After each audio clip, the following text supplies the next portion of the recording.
kasih saudara pengacara majelis. Salam sejahtera, salam Malaysia Madani, Presiden MC, our TKSU, dua-dua TKSU from Mosti, Timbalan Ketua Setiausaha Mosti, Dr. Osman dan juga Puan Lucia. Hi everyone, very good evening. Salam Malaysia Madani. My name is Kang. My name is Kang Chang. I'm the Minister of Science, Technology and Innovation, Mosti. So I just want to know, have you heard of Mosti before this?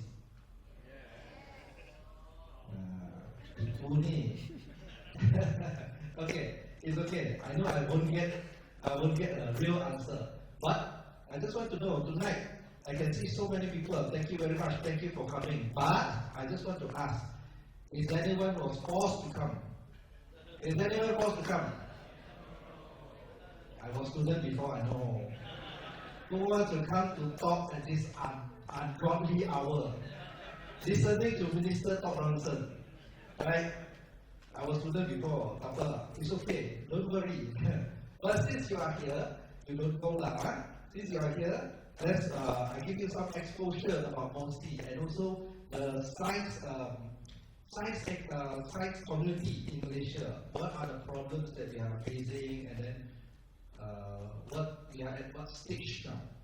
I just want to ask one question. Your agak-agak Malaysia, we are at in terms of innovation, in terms of technology. Where do you think our ranking is? There's one ranking called Global Innovation Index. That is our Mosti KPI. Global Innovation Index. Out of 133 countries, where do you think Malaysia is ranked? 50. Top 50? Ada lagi? Top 80? Ada lagi tak? Top 10 ada tak? Anyone think we are at the top 10? Tak ada. Top 50, top 80, top 20 ada tak? Okay, good guess, but then we are not even top 30. But we are progressing. Okay, let me tell you the answer. We are ranked number 33 in Global Innovation Index. But it's okay, because I just want to let you know we are progressing in a positive way. For the past 3 years, before last year, for the past 3 years, 3 consecutive years, we were ranked number 36. But last year, we were ranked number 33. You know what's the reason? Publication, data center. Because we have a good minister. This is the most politically correct answer. But you know, I'm just joking, No, because we ranked number 33 because a lot of people put in a lot of effort, especially our science community and also you all, students in the IPTA, IPTS, professors, researchers in the IPTA, IPTS, and we really hope this improvement can continue. And then, since a lot of people do not know what is Mosti, I just want to let you know what does Mosti do. Because people know, okay, Ministry of Transport, we know what that ministry is doing, right? Ministry of Agriculture, we know what that ministry is doing. But when we talk about Ministry of Science, Technology and Innovation, a lot of people don't know what we do. Maybe we can mention, Mosti is Ministry of Science, Technology and Innovation, but you don't know what Mosti does. So, I have summarized it into one word: precise. Precise. P-R-E-C-I-S-E. So, okay, the answer is very clear. P is for people-centric. To me, technology or innovation or science is of no use if it is not related to people, no matter how cutting edge your technology is. If you cannot bring benefit to the people, it's not useful, right? So, I always remind myself and also my colleagues, we have to be people-centric. Secondly, R. Research and development, of course, that is our core business. Research and development, of course, under this sector, there are so many sectors under this segment.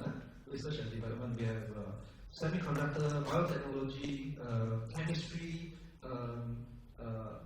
nanotechnology, nuclear, hydrogen. So there are a lot under this research and development. Third, E, enculturation. Enculturation means promotion or pembudayaan science. When we see a lot of kids or a lot of students, they are not interested in science. So we focus a lot in enculturation. That's why we have, if some of you are here today in the morning, so we do a lot of science enculturation program, STEM camp, like this TECHtalks to the university students. We also have this Minggu Science Negara, Technology Olympic. So those are the things that we have been doing just to promote science among the people. C, capacity building, talent development, capacity building, so that our students or our workforce, they are good enough for the industry. That's why capacity building is part of what we do also. I, investment, any investment related to science and technology, we think this is our responsibility. So that is I. SE, startup ecosystem. We need a startup ecosystem, a robust startup ecosystem for our country to flourish. So this is part of Posti's job. This is part of Posti's responsibility. So under this segment, we have few agencies, funding agencies, basically to help startup to grow, help them to, of course, to grow, to promote their product, help them to commercialize their product. So this is a precise startup ecosystem. And I give you a real life example. Several years ago, there was this tragedy, landslide tragedy in Batang Kali. Any one of you remember that? Yeah. In that landslide tragedy, after it happens, so of course we have this SAR, Save and Rescue. Do you think we are involved, mostly? How are we related to that rescue, save and rescue kind of operation? You always see what? We go to the ground, you see police, right? Police is under home ministry. We go to the ground, we see bomba. Bomba is under KPKT, Kerajaan Tempatan, Perumahan dan Kerajaan Tempatan, right? But how is Posti related? In fact, 4 agencies of Posti were involved in that operation. Firstly, MISA, Malaysia, the Space Agency of Malaysia. How is MISA involved? MISA took the satellite image just to monitor whether there's a possibility of a second landslide, and also just to make sure so that all the pasukan penyelamat, they are safe on the site. This is how MISA is involved. Secondly, if you remember, there's this something we call GPR, Ground Penetration Radar. GPR, that is Nuclear Malaysia. Why is Nuclear Malaysia involved? Because we need that device, Ground Penetration Radar, to find out whether is there anybody still buried down there. That is Nuclear Malaysia. Thirdly, Jabatan Kimia. If we found a body, we need to identify who are they. DNA. So DNA, we need DNA test to identify who are the bodies. So Jabatan Kimia is involved. Lastly, there's this agency called Meranti. We are involved in coordinating all the flying of drones in that operation. So 4 agencies were involved, but none of us know, right? None of us know, and this is mostly a rather back-end kind of ministry, but very important.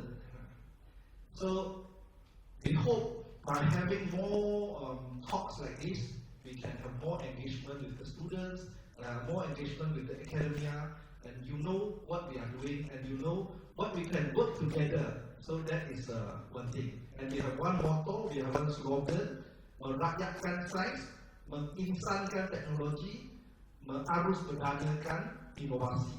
So this is our motto. So second point, I want to talk about challenges. Not mostly challenges, but challenges of the science community. What are the challenges we are facing? Not so much how to come up with good product, how to do a very good R&D project. Not so much of that, but it's more of the attitude, people's attitude towards science and technology. First, people are fear of new changes. People are fear of changes, correct? So before this, when we had this industrial revolution, steam machine came out.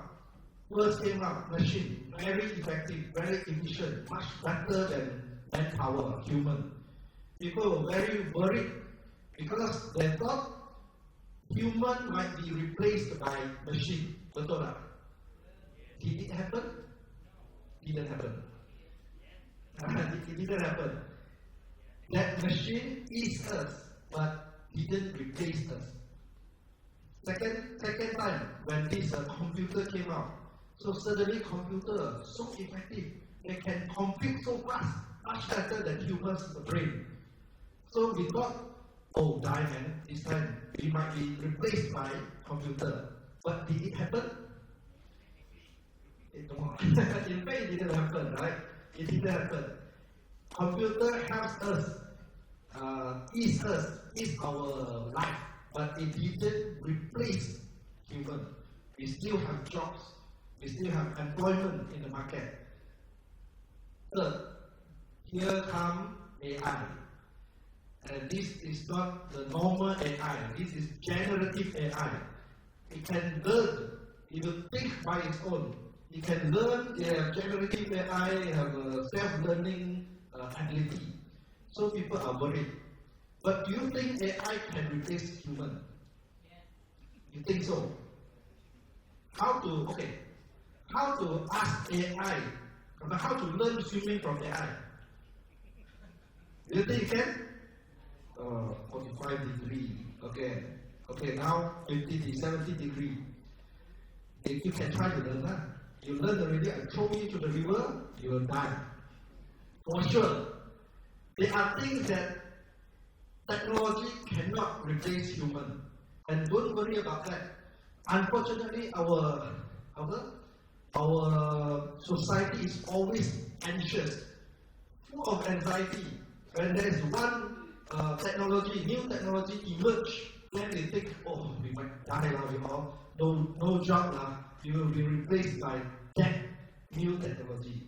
But in fact, if you look at human history, it didn't happen. So what we need to do is, we need to improve ourselves, we need to upskill ourselves. So that is first, fear. Secondly, we are very cynical. We always think, cannot Malaysia, tak pakai lah.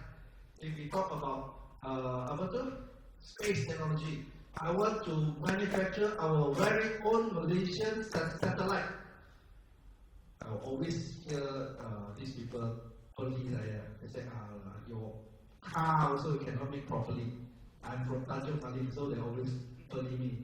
Car also you cannot make properly. You want to manufacture satellite, you killer lah. But are we that bad? Are we that bad? We are not bad at all. I want to give you an example. I always use this example. Sorry, I'm my most East friend. I always use this example. There is this Turkish company, Turkish Aerospace. Turkish Aerospace is a Turkish company. They make plane, they make fighter jet, they have their own fighter jet. But they come to Malaysia. They come to Cyberjaya, they open up a company, because they want to hire our engineers. What they want our engineers to do? They want our engineers to design avionics. What is avionics? Avionics is the computer, the brain of the plane, the brain of the fighter jet. Why they want Malaysian engineer? Because they think Malaysian engineers are the best.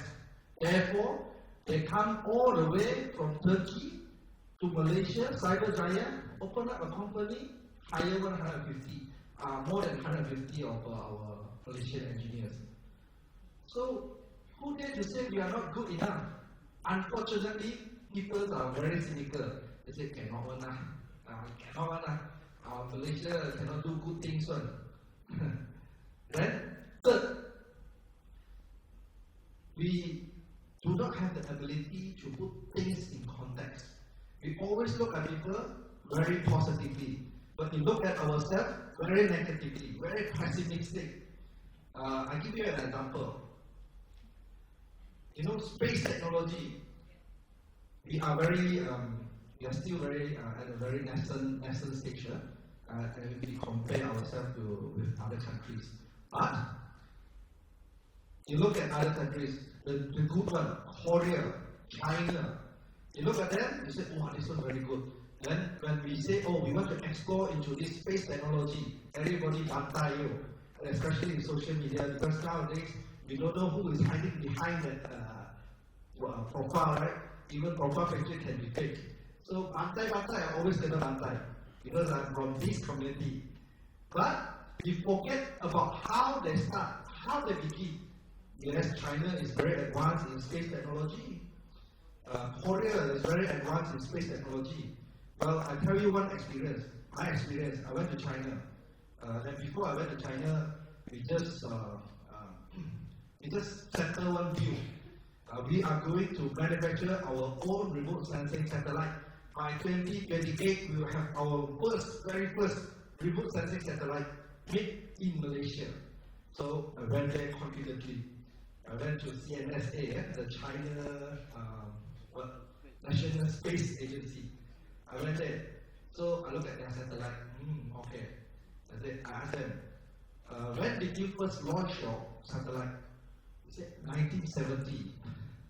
Then I told them, they not say anything already. 1970, they launched their first satellite. China, they launched their first satellite in 1970. We just started only. Even that, when we say we want to explore, we want to manufacture our own satellite, everybody whack us. Bodoh lah you, you help our cost of living better lah, you make a better bicycle rather than making a good satellite. Because you don't have the ability. Orang 1970 sudah buat lah. Now only we start, also kena lagi. That is our problem. We are too cynical, and we cannot think critically. We don't know how to put things in context. 1970, China sent their launch of a satellite. But when did they start? They started in the 50s. Korea started to explore in space technology in the 80s. And when they started, their GDP per capita was so low. China in the 50s, tak bayar dekat lah, $164 per capita. Korea, $1,700 per capita when they started to explore into space, 1980s. Malaysia now, our GDP per capita, close to $12,000 US. Hey, people, 1,700 already started to venture into this space technology. We got 12,000 also we cannot explore. We all bodoh apa. So, you see, this is the problem that our community is facing, the science technology community. And we always do not have confidence in ourselves. So, okay, today we are going to talk about the nuclear age. In fact, I don't plan to talk much about this nuclear thing because I don't know much. Really, you don't smile. And you don't laugh at me. I'm not expert in nuclear. But today we want to talk about nuclear. Why nuclear? when we talk about nuclear, we always think about two things. One, nuclear power generation. We use nuclear to generate power. Betul tak? Second, radiative. The radiative waste. How to, very toxic, how to manage. We only think of two things. But in fact, Malaysia has been in this nuclear technology for a very long time. And we have our own nuclear reactor. It's a research reactor in Bani. We have been operating it for about 40 years already. A lot of people do not know, and it is not, nuclear is not just about power generation. In Malaysia, we have these two things. When we talk about nuclear, one is safe, peaceful use of nuclear. One is not peaceful use of nuclear. So of course, we are on this peaceful use of nuclear. Secondly, we have this power generation and non-power generation. So we are doing a lot on non-power generation because we do not have nuclear power plant in Malaysia. But of course, later on I will talk more about this. I just want to let you know, besides power generation, nuclear can do a lot of things. For instance, quietly saving life. Quietly saving life. How to save life? Because we use radioisotope. In medical field, we use a lot of radioisotope to detect and to treat, especially diseases like cancer. We use a lot of this nuclear technology. And a lot of people do not know, even in the hospital now, the current hospitals, a lot of these hospitals, we have nuclear technology, including the X-ray, MRI, and we have the radioisotopes to help us detect diseases. So that is one. Secondly, of course, is the one that I mentioned just now, the GPR, ground penetration radar. We use that to save life in bencana. So that is saving life. Secondly, nuclear can be used to improve food production. I give you an example. There's this rice variant called NMR. NMR 151 and NMR 152. This is invented by our Nuclear Malaysia. So a lot of people do not know. Nuclear Malaysia melibatkan diri dalam this food security. In fact, this NMR is what Nuclear Malaysia Rice. That is Nuclear Malaysia Rice. That's why we call it NMR. It's a variant that can very strong disease resistance and also drug resistance. So these are good things that we have been doing using nuclear technology, and a lot of people do not know. And of course, we also have this protect environment. How nuclear it can be used to protect environment. Remember this the Fukushima. A lot of people say, oh, there might be radiative in the sea. That's why we put one device in Sabah, near the UMS jetty. We put one device. We call that gamma spectrum water monitoring station. We call that gamma spectrum water monitoring system. What is that for? That is a device that we use nuclear technology to detect whether there is any radiative element or material in the seawater. So that is nuclear technology also. And also we use this nuclear device to detect whether there is any pollution in the environment. And last but not least is to support industry. So how to use nuclear technology to support industry? For instance, there is this NDT. We use this non-destructive testing. We use this to check is there any leakages in the pipe, I think oil and gas use a lot. So that is also one of the application in industry. And of course today afterward we have another speaker. He is expert in the scanners. Scanners, they use nuclear technology to scan whether there are any explosive, there are any radioactive material. So those are the technologies that we are already using in a lot of our ports and also airports. So these are the things that we are using in our real life. And we come to the last part, nuclear energy. And I think a lot of people are more interested in this. Nuclear energy. Are we going into nuclear energy? Malaysia, are we good enough to manage or handle nuclear energy? So it's an old idea, as we said earlier. Nuclear energy is an old idea, but new relevance. Why do I say nuclear energy is an old idea? How many of you know our very first nuclear power plant, it was built in what year? Commissioned in what year? In Russia in the 50s. If not mistaken, 1954. 1954, first nuclear power reactor in Russia. We have already been using it for more than half a century. And not only those very, in fact, in this world, there are 33 countries use nuclear to generate power. 33 countries, including the latest, the newcomer, Bangladesh. Bangladesh can handle, Malaysia can handle. Brazil, 1971, they built their first nuclear power plant. Until today, how many years? You see, so sometimes it's the fear, or sometimes it's the distrust of our own capability and also ability. And we always think that, oh, this one we cannot. We cannot. Brazil can, Mexico can, Bangladesh can, but Malaysia cannot.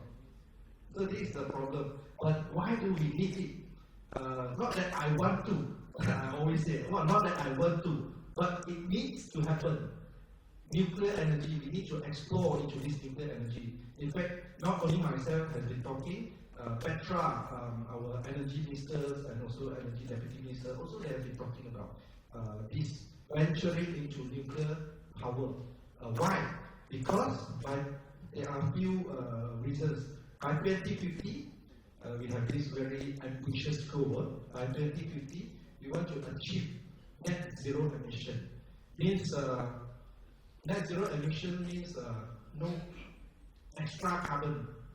We need to control it. So by 2050, net zero emission. So all our, not all, at least half of our energy has to be clean energy. What is clean energy? Solar is clean energy. Hydro is clean energy. Wind is clean energy. Problem is, nuclear is also clean energy. The problem with solar, wind, they are intermittent. So it's not like always you can get solar, of course, only one day, about 5-6 hours, sometimes shorter. Wind, our wind here is not strong enough to generate power. So now what are we using? Our energy mix, about 15% hydro, 5% solar, and the rest are fossil fuel. Coal and also natural gas we are using, about 80% fossil fuel. By 2033, we are going to retire our coal plant. 2033. 2040, no more new fossil fuel power plant. So what do we do? If we just rely on hydro and solar, we do not have enough clean energy. Especially, our demand on energy is getting higher and higher. Why? Because we are venturing into AI. We are venturing into quantum computing, and all this involve computing power. You need a lot of storage. So we need data center. Data center consume a lot of power, energy, water. So where do we get all this energy from? If we do not explore into this nuclear energy, because people have been using nuclear for so long, and then the reactor design has been improving from first generation, second generation, third generation now is like a common reactor. Even now they are venturing into fourth generation. So each generation, the design will be safer. That's why now we have fourth generation already. Well, of course later I can get my expert to tell you what's the difference. But basically that's the idea. So these are the things. Like it or not, we have to venture into nuclear power generation. But how? Now, of course, not like immediately or by 2027, 2028, we must have our nuclear power plant. Cannot. We need to do a lot of preparation work.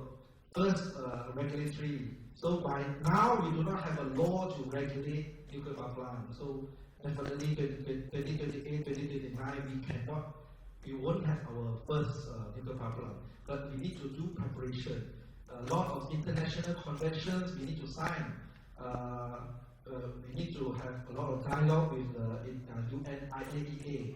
So those are the things that we need to do. And at the same time, we need a lot of talent. If we have reactor, nuclear reactor, who are going to do that? I mean, by that time I'm already old, and definitely it's not me. I'm not going to operate that nuclear reactor. Must be youngster like you all. So maybe 10 years after this, you all, one of you or 5 of you here might be a nuclear reactor operator. So we need to start now. We need to send our talent to training. France, US, China, Korea, Japan.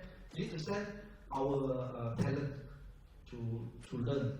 Secondly, there are so many other there are so many other career potential. The next slide. And all these career potential are high value, high growth employment.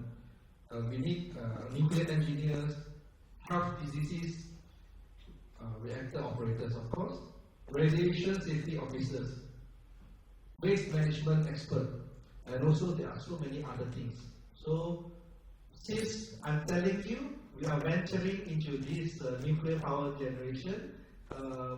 Maybe if any one of you are interested, you should start looking at it, looking at related costs, or looking at related research, or maybe you want to be sent to overseas to be one of the talent in the talent development pipeline. So these are the things that you can be your option, because I just want to tell you, I mean, like it or not, we have to go. Maybe we might start small SMR, small modular reactor, but definitely we are going to explore into this field. So I hope we need to prepare by now. I hope by that time everybody is already prepared. So of course I know there are still many issues, but never mind, it's okay. Later we have another speaker, then after that we have Q&A. So keep your question to ask in Q&A session. Thank you very much. Thank you. Dan berhormat bagi atas satu persiapan yang Pak Dr. Anwar sebentar lagi.